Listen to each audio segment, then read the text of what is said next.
You're listening to This Week in Palestine, a space where truth is unflinching, resistance is sacred, and solidarity is non-negotiable.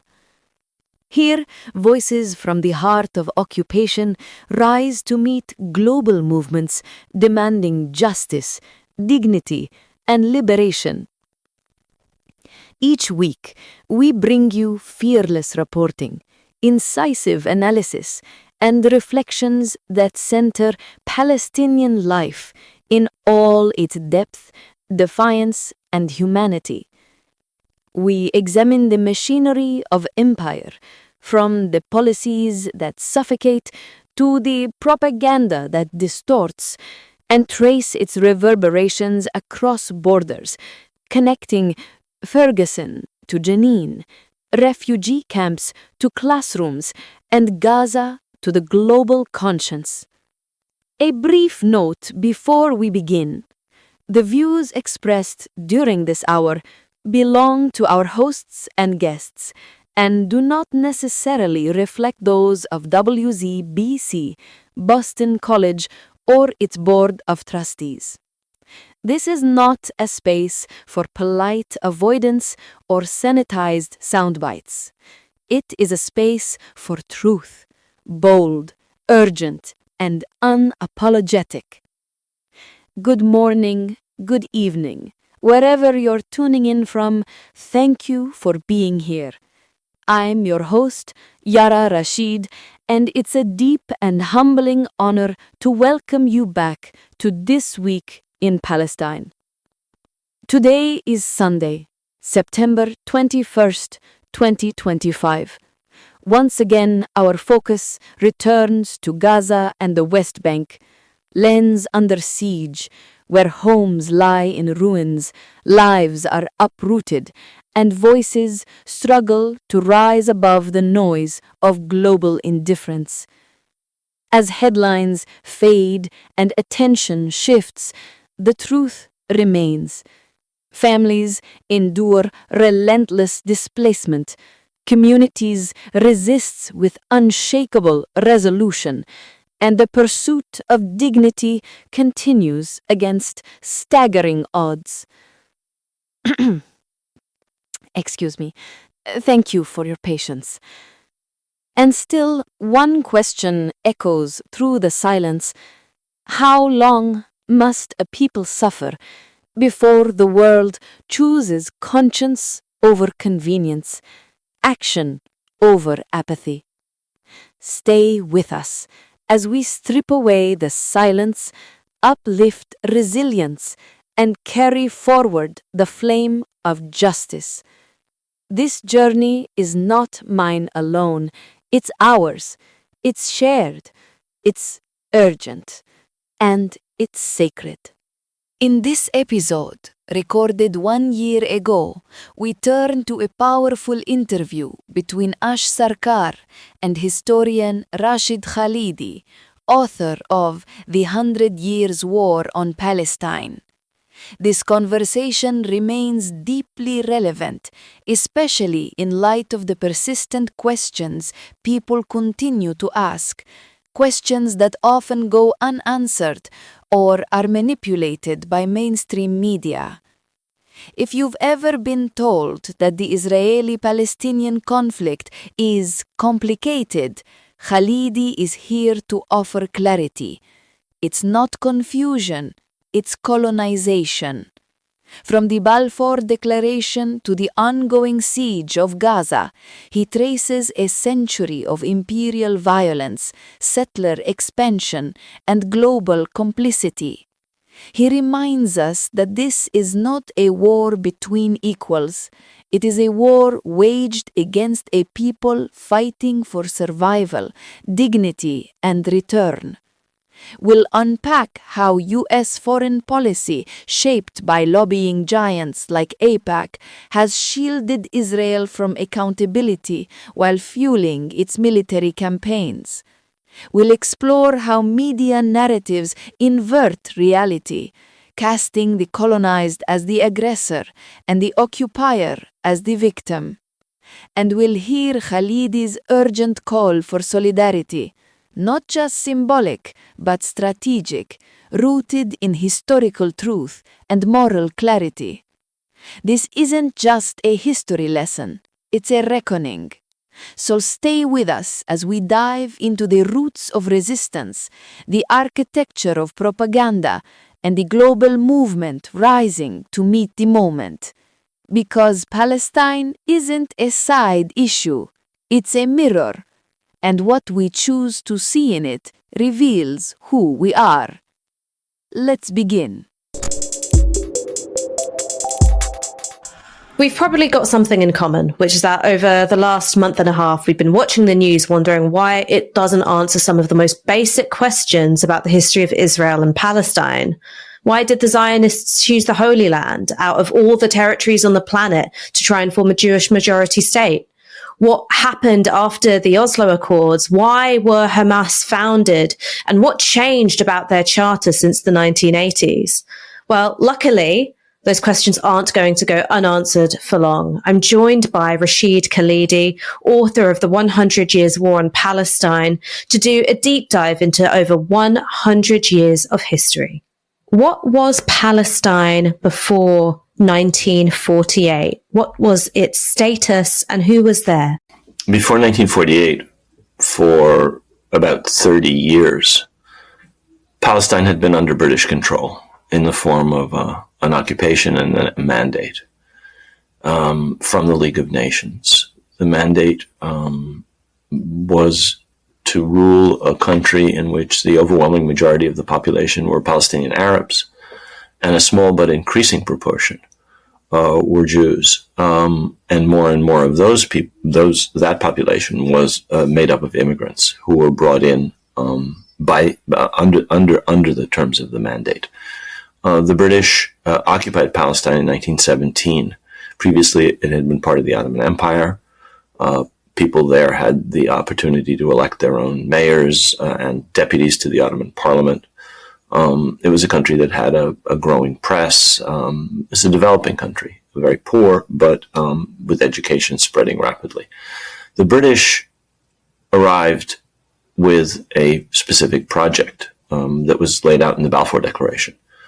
And that declaration was then incorporated into the mandate for Palestine that Britain was given by the League of Nations. And that mandate was to create a Jewish national home in Palestine. There was no mention in the mandate or in the Balfour Declaration of the Palestinians, except in an offhanded way, as the non-Jewish population. They were 94% of the population of Palestine when the British occupied the country in 1917. By 1948, the Arab population was about 65%, and thanks to immigration under the mandate, the Jewish population was almost a third. This might sound like a silly question, but how did the ideology of Zionism emerge, and was it always centered on the Holy Land? Was there ever a consideration of other territories for the mass immigration and settlement of Jews from Europe? There are different forms of Zionism. There's cultural Zionism, there's religious Zionism, each of which has a somewhat different nature. Political Zionism starts at the end of the 19th century. The person who's credited with really the biggest role in establishing it was Theodor Herzl, who wrote a book entitled Der Judenstaat, State of the Jews, or the Jewish State, and who brought together the first Zionist Congress at Basel in Switzerland in 1897. Before that, the attachment of the Jewish people to the land of Israel had been a religious attachment, essentially. And there developed in the 19th century sort of cultural Zionism, not only among Jews, but also among Christians. So you had many evangelical Protestants, especially in the United Kingdom and in the United States, who believed that the return of the Jews to the Holy Land was an imperative for Christians, due to a specific reading of the Bible. Zionism originally, political Zionism originally looked at multiple possible venues for the creation of a Jewish state. The idea being that because of the persistent and virulent anti-Semitism that Jews experienced, especially in Eastern Europe, in the Russian Empire and in the Austro-Hungarian Empire, that it was impossible for them to live in those societies, and that they therefore should establish a Jewish state. And as I said, there were a variety of alternatives that were mooted in East Africa, in Sinai, and other places. But the consensus eventually centered on Palestine, and that became the objective. And that certainly was Herzl's original objective. And by World War I, that had become the focus of the Zionist movement. You mentioned the Balfour Declaration earlier. Why did the British agree to cede land in Palestine for the creation of a Jewish state? Was it some kind of feeling of responsibility towards Jewish people because of anti-Semitism, or were there different considerations at play? The British had multiple considerations in supporting the Zionist project. The first was essentially strategic. They saw Palestine as essential to the defense of Egypt against any threat coming from the East. And that was a perception that developed starting in 1906, long before they ever developed any relationship with the Zionist movement. They also wanted to control in Palestine the Mediterranean terminus of what was the shortest land route between the Mediterranean and the Gulf. Britain already controlled the Suez Canal and Egypt, and wanted to make sure that it could defend its position in Egypt, but also that it controlled the shortest land route, on which they were at that stage envisaging the building of a railway. Later on, a pipeline, roads, and air bases were built along that stretch of land that Britain took over from Palestine through Jordan into Iraq. So those were the British motivations. In addition, there was a great deal of sympathy among evangelical Protestants in Britain for the idea of Zionism as being a religious duty for Christians. And finally, there was anti-Semitism. Ironically, Balfour, the man associated with the Balfour Declaration, he was foreign secretary at the time in 1917, had been prime minister in 1905 when the British Parliament passed the Alien Exclusion Act, which was designed to keep Jewish refugees fleeing persecution and pogroms in the Russian Empire from entering Britain.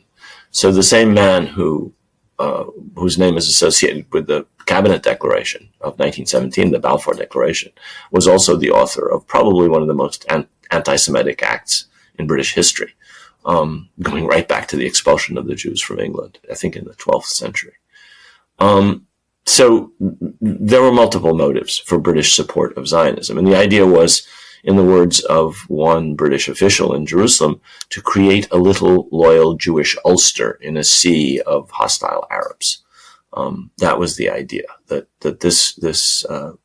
it was not described in the Balfour Declaration of the Mandate as a Jewish state. It was described as a Jewish national home, that this Jewish national home would serve that purpose, as well as giving Britain control of this area to the east of Egypt, and that was the shortest land route between the Mediterranean and the Gulf.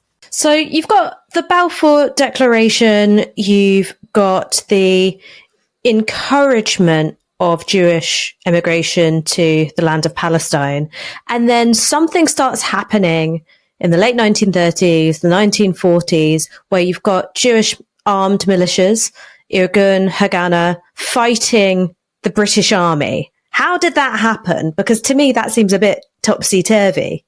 It developed because during the Mandate, the Palestinian Arabs tried all kinds of means to object to the Balfour Declaration in the terms of the Mandate, which basically denied their very existence. There was no possibility for self-determination for the Palestinian Arabs, which the Covenant of the League of Nations provided. It said this was a provisionally independent nation, and the Palestinians said, like other provisionally independent nations under Mandate, like Syria, like Lebanon, like Jordan, like Iraq, we demand our independence. And the British said, no. The League of Nations has said we're to establish a Jewish national home here, and says nothing about you. You don't exist in the terms of the Mandate, which is true. Palestinian Arabs are not mentioned in the terms of the Mandate. 7 or 8 of the articles of the Mandate are devoted to explaining how Britain is supposed to establish this Jewish national home. So the Palestinians rose up eventually against the British. And the most serious rising was in the late 1930s. It was so serious that the British lost control of much of the country. And they were not able to send reserves in, more troops in to bolster their security forces there, because this was the period of the Anschluss, the Hitler's takeover of Austria. It was the period of the Sudetenland crisis, and Britain had to hold all its troops in reserve. They couldn't send Indian troops because they were not sure that they would suppress the Arabs. They were afraid that they had sympathy for the Arabs and that they would not perform. So until the crisis in Europe was over, the British were really unable to control the country. They used extremely savage means to do so, however, when they finally were able to get more troops there. In the end, there were over 100,000 British troops. The RAF and the Navy, Royal Navy, were all engaged in suppressing the Palestinians, and this caused enormous suffering to Palestinians. The British would blow up homes. The British would execute prisoners. The British put thousands of people in concentration camps, in huge barbed wire, open air concentration camps. They killed, wounded, exiled, or imprisoned something like 16 or 17% of the adult male population of Palestine. And this was such a serious burden for the British that they eventually shifted their policy vis-a-vis Zionism at the end of the 1930s with a white paper that they issued in 1939, which basically limited their commitments to the Zionists. And the Zionist movement was outraged. And this was the beginning of terrorism against the British by these militias that you mentioned, by the Irgun, by the Stern Gang, and eventually also by the Haganah, which is the main Zionist militia. All of these, especially the Haganah, had been trained by the British to help them put the Palestinians down. And now they turned against the British as the Zionist movement pivoted away from Britain, which they realized had imperial obligations that led it to abandon the Zionists. The British cabinet decided World War II is about to begin. We're worried about the loyalty of our subjects in India, who are very pro-Palestinian. The Secretary of State for India writes to the cabinet and says this is an Indian problem now. And they were worried about the Arab countries, where there was great sympathy for the Palestinians as the British were repressing them and bombing them and shooting prisoners and so forth. And they knew they would have to fight World War II in the Arab countries on the southern and eastern shores of the Mediterranean. So Britain shifts its policies in 1939, and the Zionist movement turns against Britain and finds new patrons in the United States and the Soviet Union. Did Britain have a plan as it withdrew in 1947, 1948 to preserve the peace between Jews and Palestinians in the land of Palestine? Or was it a chaotic withdrawal from the territory and a sense of, well, you guys get on with it, it's not our business anymore? It really was quite a chaotic withdrawal by the British when they decided to leave. In the face of these attacks on British troops by the Zionist militias, the British eventually decided to abandon Palestine in 1947 and to throw the problem into the lap of the new United Nations. And so they planned to withdraw on May 15th, 1948, having, as I've said, handed this problem over to the UN in 1947. The UN votes to partition Palestine, giving most of the country to the Jewish minority of under 35%.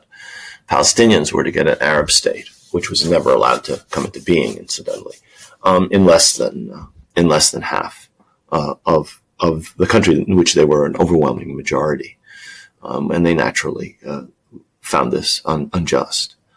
The British, by this stage, were fed up with both sides. They had fought the Palestinians for 3 years in the 30s. They had fought the Zionists for a couple of years after World War II. And they just abandoned Palestine and did so in a pretty, as I think the question is right, a pretty chaotic manner. Remember, they had decided to leave India. And so Palestine as a, land bridge or part of a land bridge between the Mediterranean and the Gulf and as a shield for the defense of Egypt from the east becomes less important to imperial strategists. And so they leave, leaving behind total chaos. Was the Nakba, by which I mean the mass displacement of hundreds of thousands of Palestinians, 1947 and 1948, was the Nakba inevitable, or were there elements of the Zionist movement who seriously considered peaceful cohabitation, not living in a state which was necessarily a Jewish majority, but where they had protected minority status? Or was it always the case that the intention was to displace and erase the Palestinian presence in territories where they'd lived for centuries, if not millennia? Well, protected minority status was completely contradictory to the aims of Zionism. The whole point of Zionism, or the whole argument of Zionism, is that Jews cannot live among the Goyim because they are inveterate anti-Semites. And that was the experience, in fact, of many, many Jews over centuries, in fact, millennia, in Christian Europe. You can go back to the Crusades, when the Crusaders butchered Jewish communities up and down their course as they went to the Holy Land. You can talk about the expulsion of the Jews from England, the expulsion of the Jews from France, the expulsion of the Jews from Spain and Portugal in the 12th and the 13th and the 15th centuries. And you can talk about pogroms and treating the entire Jewish people as if they were Christ killers, which are elements of Christian theology right up until the 20th century, in fact. So that background made Zionism what it was. There was not just a longing for the Holy Land, which was a religious something that was there in Judaism. There was also which is, if you want the pull, there was the push of living as a minority in a hostile Christian Europe. And so protected minority status was not what Zionism was about. Zionism was about creating a Jewish state. That was the title of Herzl's book. And that's what it was all about. Creating a Jewish majority in an Arab majority country requires increasing your numbers and decreasing the numbers of the others. And that's what Zionism is and always was about. Creating a Jewish state in an Arab majority country.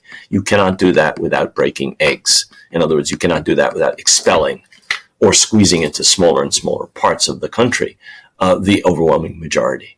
As late as 1948, Palestinian Arabs were 65% of the population. How are you going to create a Jewish state in a country with 65% Arab majority? The answer was ethnic cleansing. Were there some Zionists who wished to live together with Palestinians? Yes, of course there were. There was a Brit Shalom group and others who hoped that some means could be found of living with the Palestinians. For some of them, like Zev Jabotinsky, they would live as a minority within a Jewish state. And in his writings, he argued they should be given protections. But they were not to be a majority. And there's no way to turn Jews into a majority in Palestine without expelling the Arab part of the Arab majority, which is what, in fact, the various Zionist militias, up until May 15, 1948, when the British withdrew, started to do, emptying Jaffa of its population of 70,000 Arabs, emptying Haifa of its population of about 70,000 Arabs, forcing them into the sea, and emptying other parts of the country, such that by the time the British withdrew, over 300,000 Palestinians had been forced to flee their homes by offensives into Arab areas, some of which were allotted to the Jewish state, to the Arab state under partition, and some of which were allotted to the Jewish state under the United Nations partition plan. People tend to think of partition plans as being the business of drawing a line on a map and then everyone hops onto the back of a flatbed truck and leaves with all their stuff. But what we know from the partition of India, from the partition of Palestine, is that there is a great deal of what you might call non-state actor violence involved. What kind of violence was involved in the partitioning of Palestine? All of the partitions in the mid-20th century, which are the work of the British, incidentally, in India, in Palestine, in Cyprus, in Ireland, all of these partitions are accompanied by violence.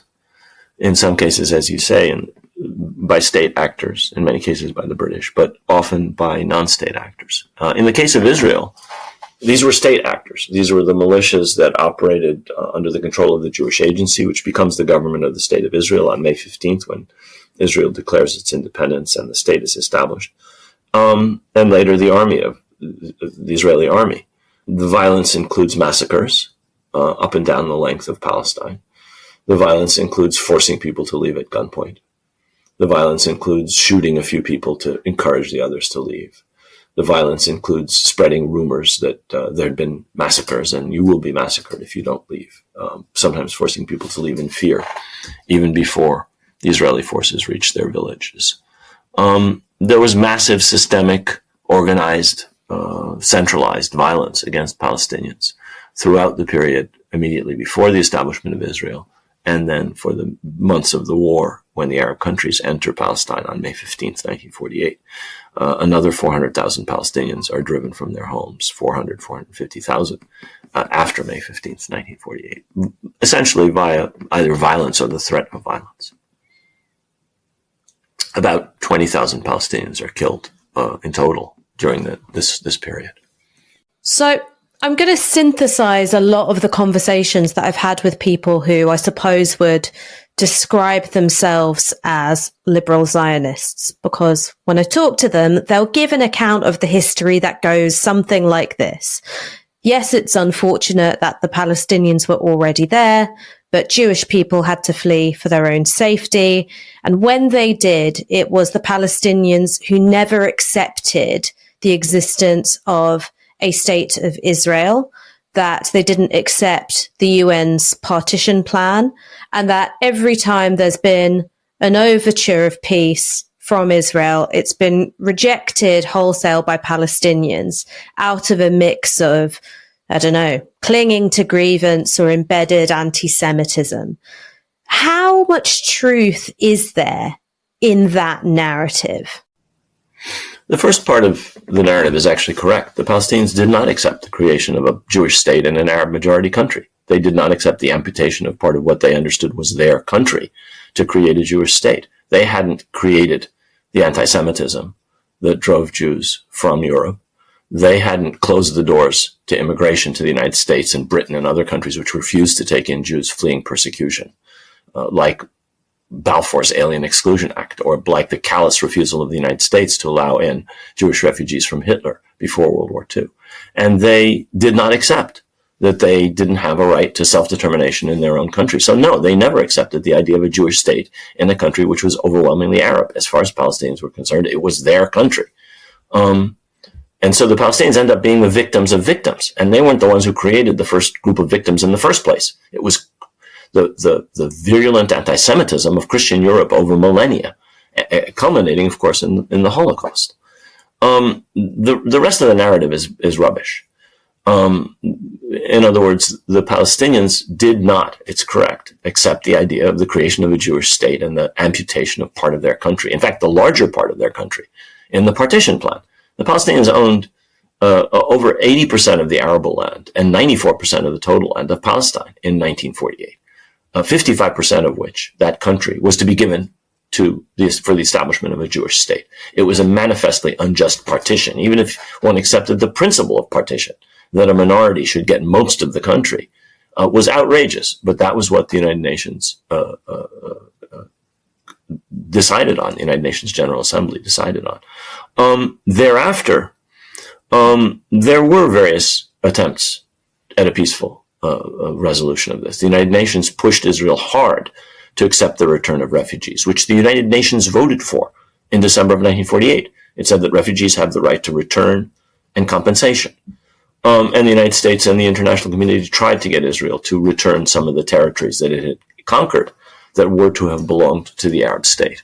And they got nowhere with that. So that wasn't a Palestinian rejection of a Israeli overture. That was an Israeli rejection of a proposal that would have perhaps righted some of the wrong of the 1948 war.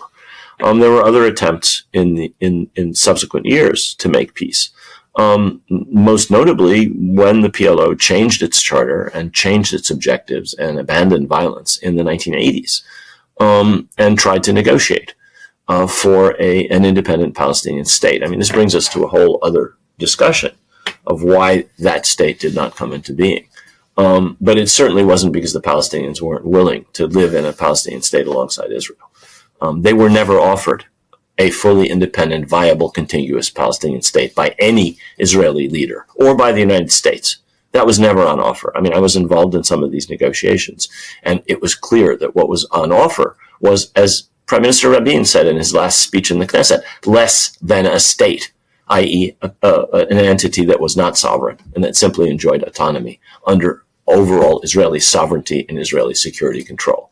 And that was the position that Israel and the United States have taken, really, in my view, ever since the Palestinians were allowed to begin negotiating on their own behalf in the 1990s. So that the Palestinians turned down every offer is rubbish if one assumes that those offers included statehood and sovereignty and control of your own borders. They did not.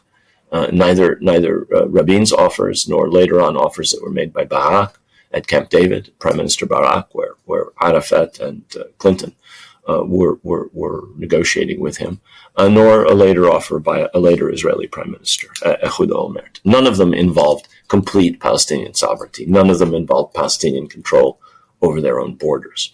And if the argument is the Palestinians turned down a Palestinian state, that's false. They never were offered a sovereign, independent Palestinian state ever by anybody, nor by the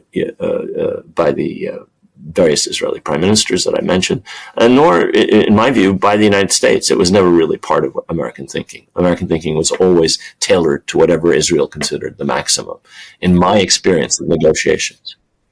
Has Israel, since its recognition as a state, its participation in the international community, been a good neighbor to the countries on its borders, Lebanon, Jordan, Egypt? Because once more, again, a reflection of the conversations that I have with people who describe themselves as liberal Zionists, they would tell the story as being one of, a small, plucky underdog, the only Jewish state on the face of the planet being besieged by Arab nations. Again, if I could ask you the question of how much truth is there in that kind of narrative? That is the assiduously cultivated narrative that Israel has propagated with enormous success, especially in the 50s, 60s, and 70s, and into the 1980s. Tiny little Israel besieged by vast hordes of furious Arabs. Let me say something else about this claim of anti-Semitism, that Arab-Palestinian hostility to Israel is motivated by anti-Semitism. Palestinian hostility to Israel is motivated by settler colonialism, by people who come in and take on other people's land and say, we are the only people entitled to that land. In fact, that statement that only the Jewish people are entitled to self-determination is part of the Israeli constitution as a result of a law that was passed in 2018. It's part of the program of the current Israeli government. It was part of the program of the Likud party in 1977, that there only be Jewish sovereignty between the sea and the Jordan River. That's the platform of the Likud party, which has dominated Israeli politics since 1977. So that which is one, you can describe it as settler colonialism, or you can just describe it as taking on other people's land. If the people who are doing that had been Martians, there would have been resistance. If they had been from Mozambique or Portugal, there would have been resistance. The fact that they were Jews is incidental to the resistance to a process of dispossession.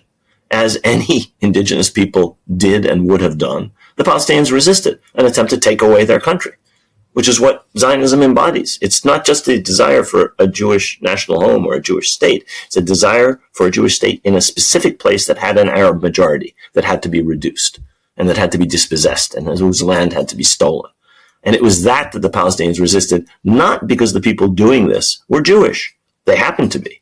What was the significance of the 6-day war in terms of shaping the experiences of Palestinians? Because we know what the Israeli narrative of the 6-day war is. It's a sort of miraculous triumph of the underdog against a host of Arab nations. But what did it mean for the Palestinians in practical terms? I mean, one of the great myths is that Israel is always outnumbered and beleaguered, and it is true. It's surrounded by a large number of Arab countries which have much larger populations, but the Israeli army has always been superior to all the Arab armies put together.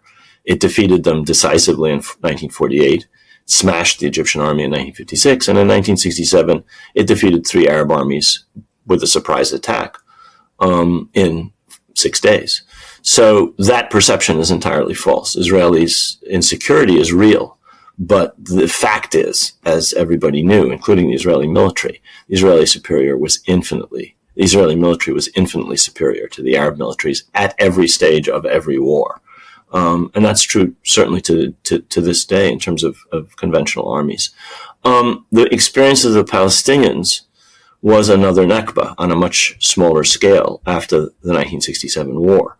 In addition to conquering the Jordanian annexed West Bank and the Egyptian-administered Gaza Strip and the Golan Heights and the Sinai Peninsula, which are respectively Syrian and Egyptian, the Israeli military expelled as many as 250,000 Palestinians from a number of villages, from refugee camps along the Jordan River, and many people in the Jerusalem area.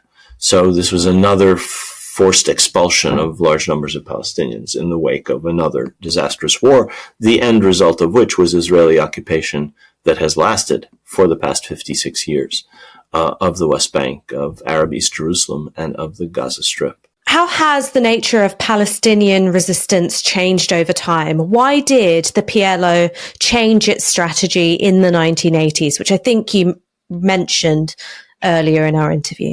Yeah, I did. Well, the Palestinians have resisted in a variety of ways ever since the imposition of the British Mandate, which told them that they didn't have a right of self-determination in their own homeland.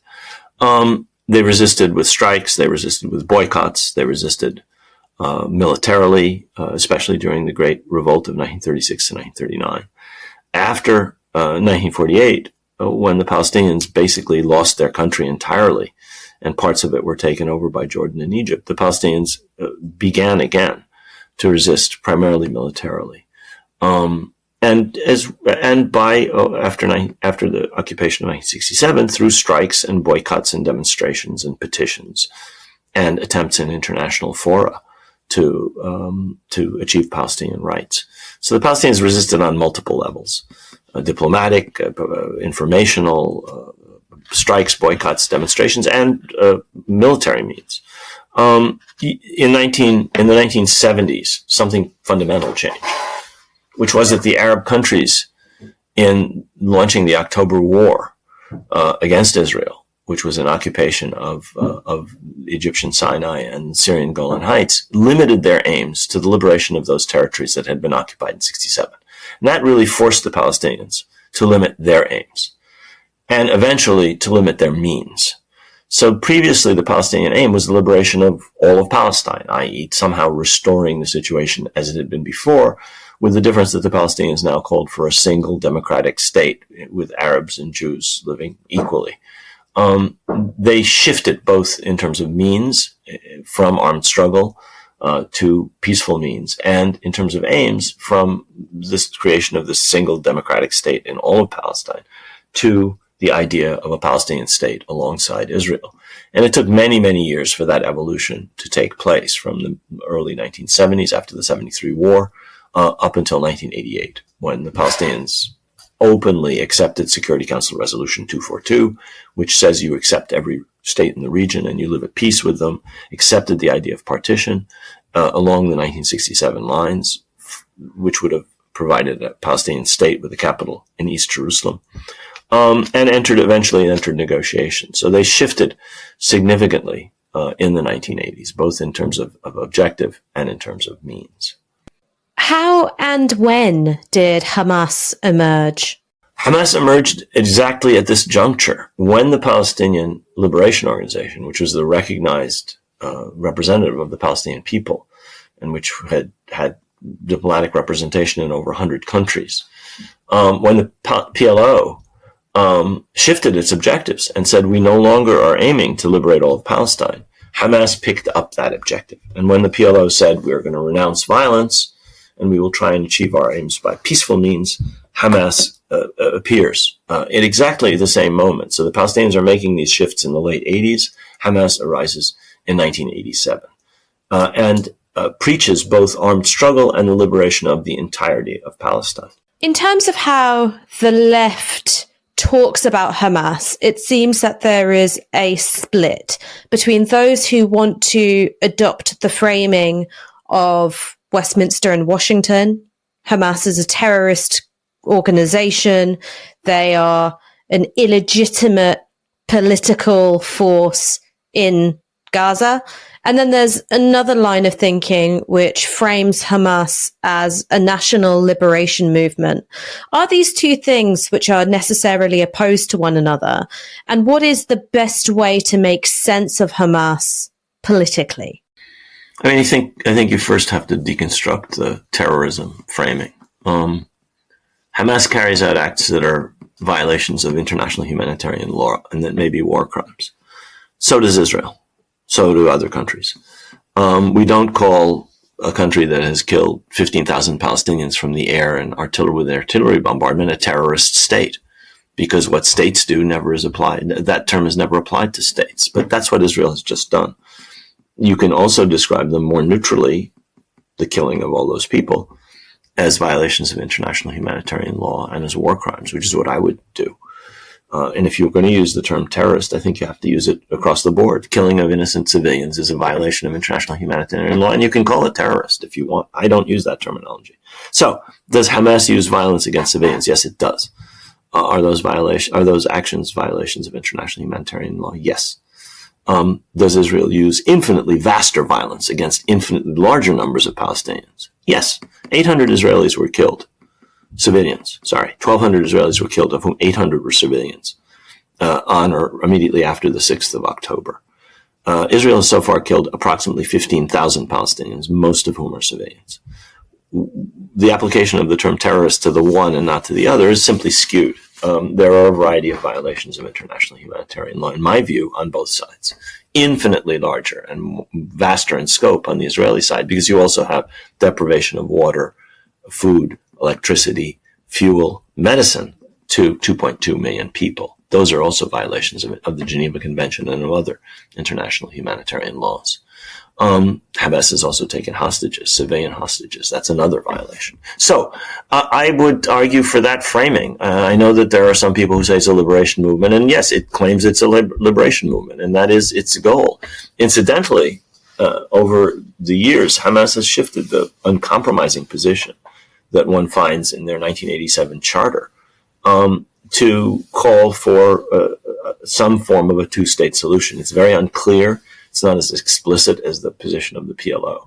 But that's something that's been ignored entirely in the treatment of Hamas. It's benefited Israel to separate the West Bank and the Gaza Strip, to separate the Hamas-governed Gaza Strip from the Palestinian Authority-governed West Bank, to weaken the Palestinian national movement, to treat Hamas as a pariah, while at the same time reinforcing its rule in Gaza, which is what the Netanyahu government and previous governments were doing for many, many years, in order to say there's no one to negotiate with. This lot are terrorists, that lot are corrupt, nobody to talk to, therefore we keep stealing land, keep annexing, keep expanding into the occupied West Bank.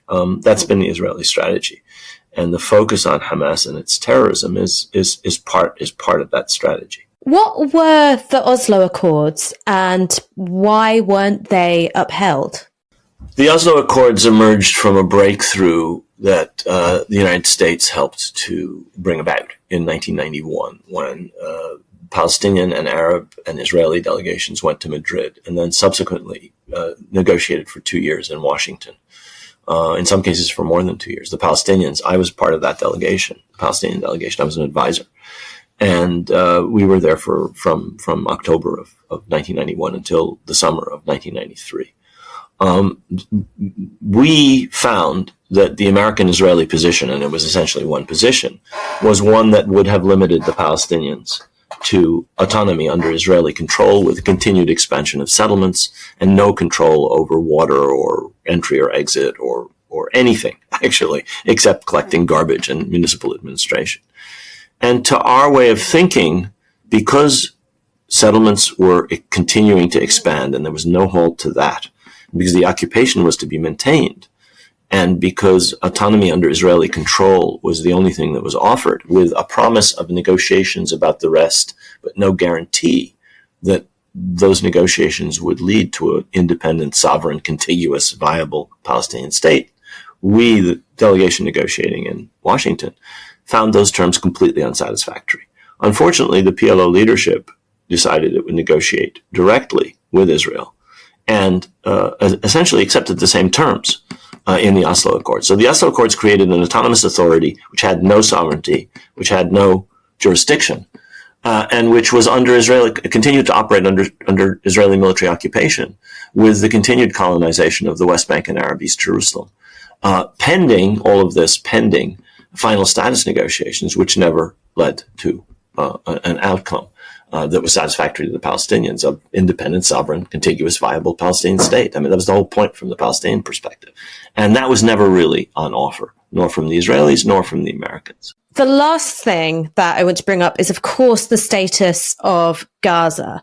So again, something which I hear an awful lot from people who would describe themselves as liberal Zionists is that the Israeli withdrawal from the Gaza Strip in 2005, I believe it was a kind of rehearsal for Palestinian statehood, and that because of Hamas, that opportunity was squandered.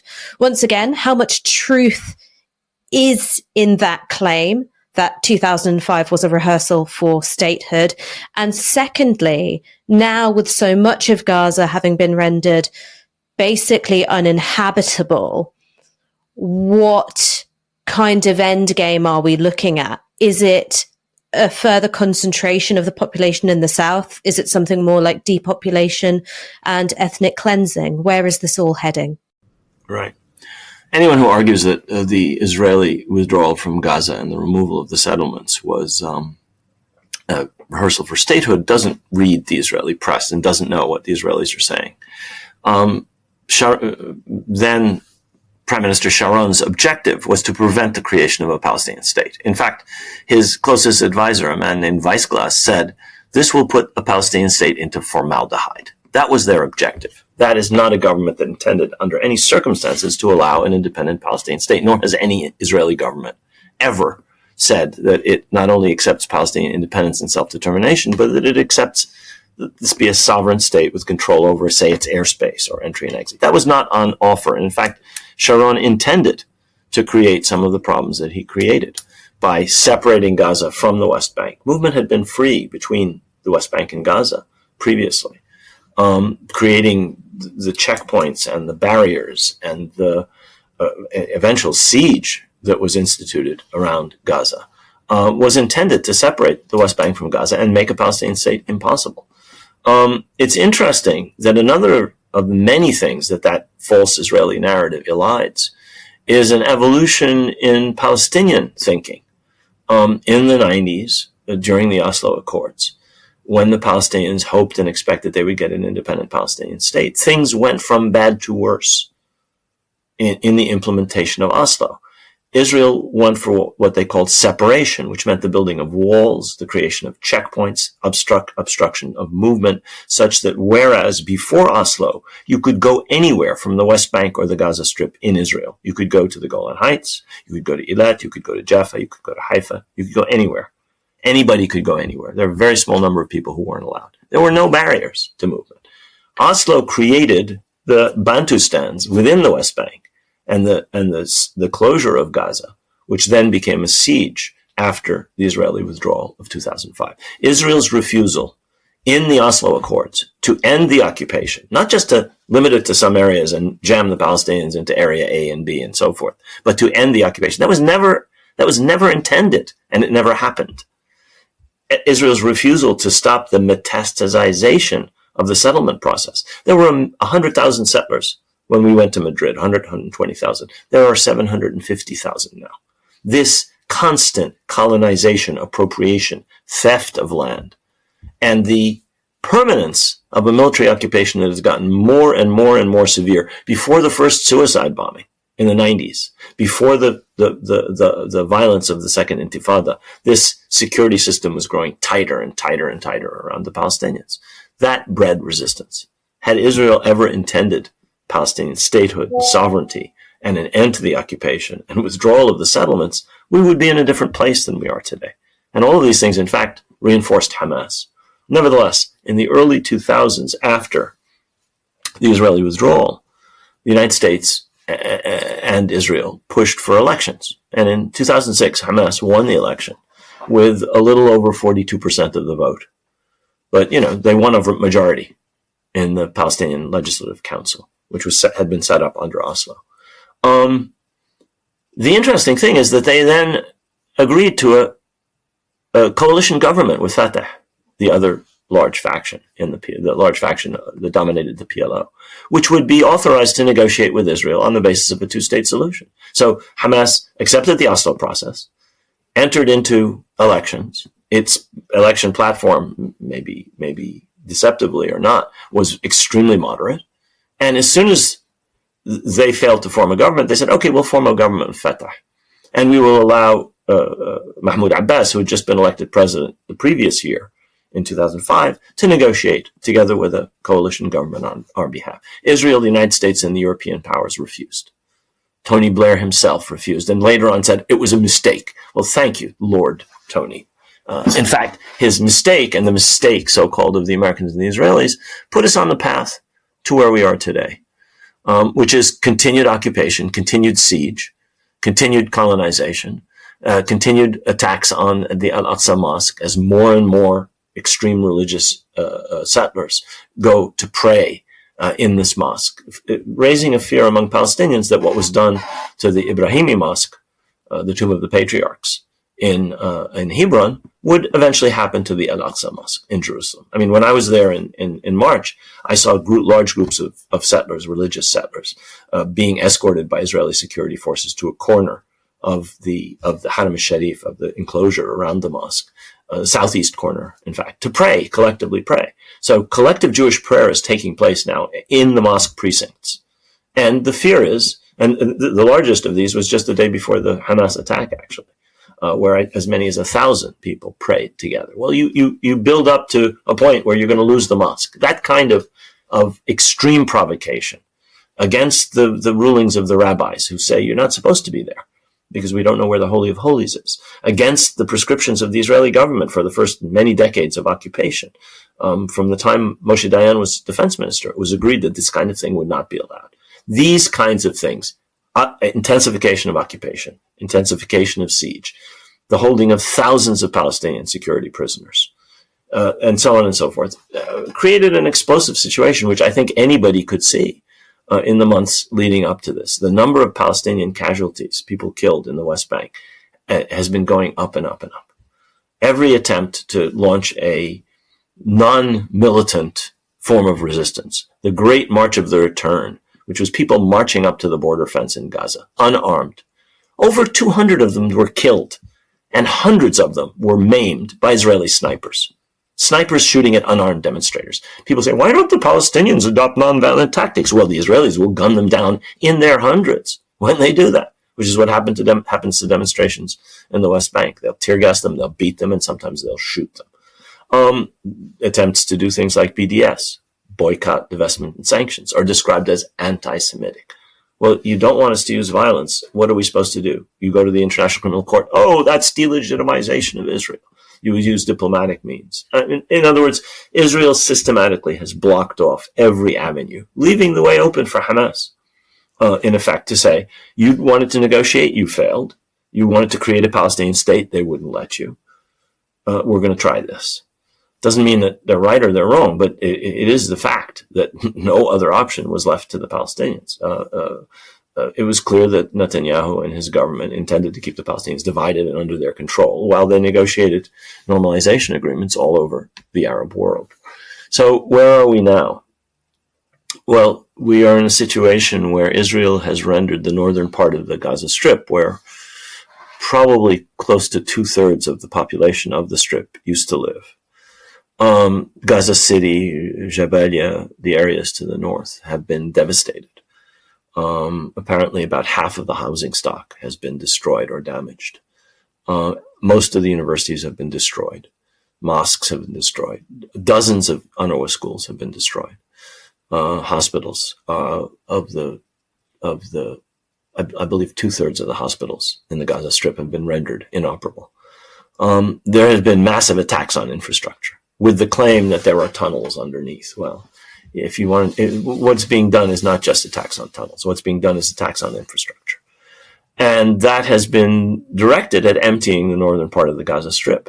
It was the intention of Israel and of the United States to expel as many as possible of the people of Gaza to Egypt. We know that that's the case because the United States government put before Congress a budget request, which included forcing people out of Gaza. It's in the budget request of 20 October. We know that because the Israelis have been talking about it among themselves. And ministers have been saying, the only solution is for them to go to Egypt.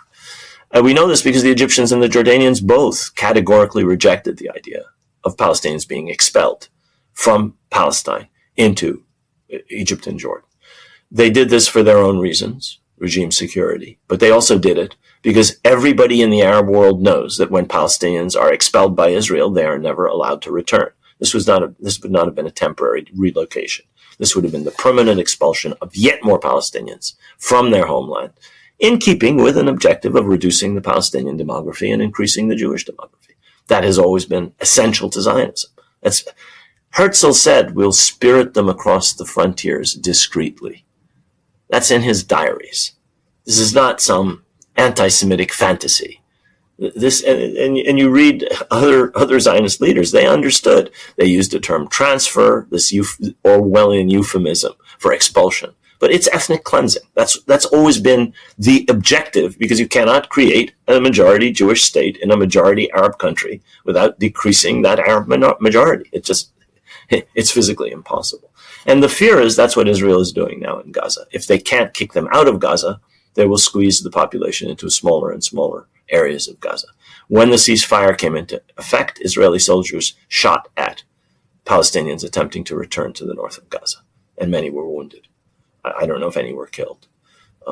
This report just came in the day that we're recording this. And that's in keeping with an apparent intention to empty northern Gaza. Whether permanently or not, we don't know. Whether Israel will be permitted by the international community to carry out this mini-ethnic cleansing, we do not know. What we do know today is that the Arab governments are resolutely opposed to complicity with Israel in the ethnic cleansing of Palestine. In fact, the Jordanian foreign minister just said something like that yesterday, and King Abdullah and President Sisi have both said similar things day in, day out, ever since Blinken, U.S. Secretary of State Anthony Blinken, disgracefully made the United States a party to this project to ethnically cleanse part of Palestine. It'll be a stain on the United States' reputation forever that even for a moment the United States contemplated going along with this heinous Israeli plan. Fortunately, so far it seems to have been stymied, and maybe the people of Gaza will be able to return to the northern part of the Gaza Strip. Rashid Khalidi, thank you so much for joining us today. Thank you for having me.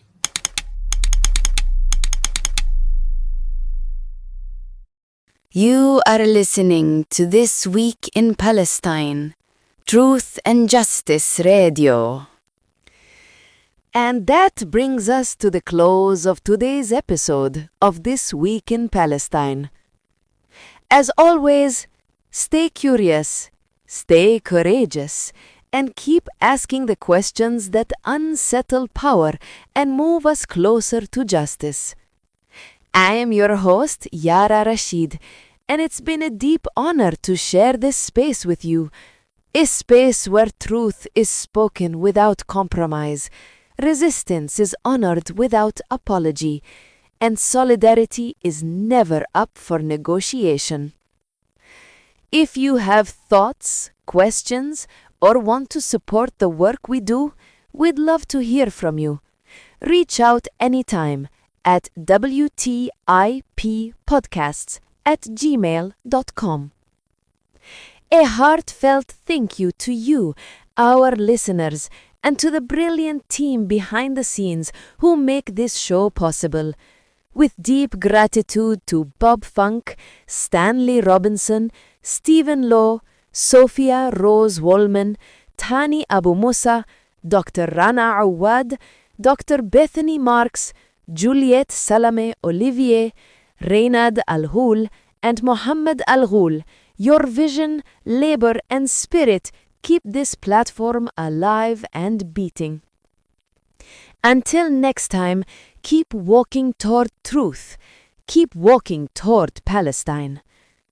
This Week in Palestine is a production of Truth and Justice Radio, proudly broadcasting from WZBC Student Radio at Boston College. Thank you for walking this path with us. We'll be back next week.